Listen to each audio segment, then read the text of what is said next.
得1%嘅人先可能刷到我。今日呢條片，師傅猶豫咗好耐，我唔肯定好唔好講出嚟，因為呢個方法真係太離譜。呢條片可能隨時會消失，你一定要收好，自己好好睇完。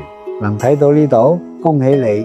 由而家開始，所有煎熬苦難就快畫上句號，人生就嚟要切換富足嘅版本。呢個方法我教過好多身邊嘅朋友，真正富貴又滿足嘅人都識得養自己。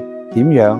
好簡單，由每日用香開始，你要揾到真正嘅海南沉香，每日朝早、中午、傍晚各點一支，靜心焚香就得。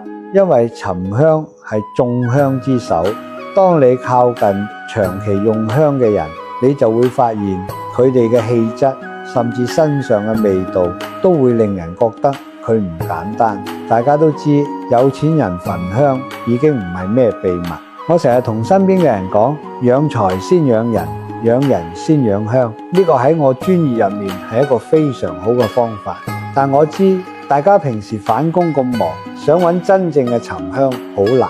好多粉絲同我講，老師，我有呢份心，但真係冇時間去挑好料，所以我為咗幫大家留住呢個方法嘅精髓，特登揾咗專業嘅研發團隊，將我自己平時用嘅沉香製成一盒線香，放咗喺平台上面。我覺得每個人喺忙碌咗一日之後，都值得擁有一段洗滌心靈嘅時間。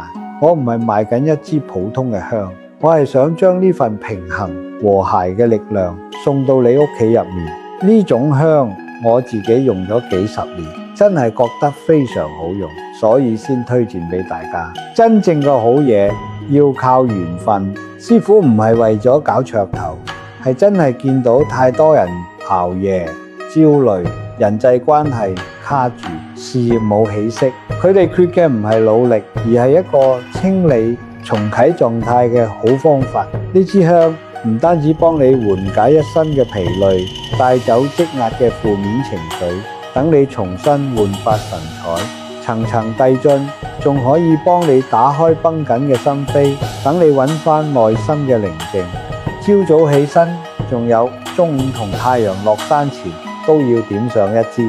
同時用嘅時候，一定要帶住一顆許願嘅心，喺心裏面默默講：我嘅家庭會越來越好，我嘅事業會蒸蒸日上，我嘅細路會健康成長。呢支香由我親自監工，所以數量唔多。左下角有連結，帶2盒返去，連續用7日。識貨嘅人自然懂，呢批賣完就要再等一段時間啦。由呢一刻開始，好好用香，養好自己，日子先至會更有盼頭。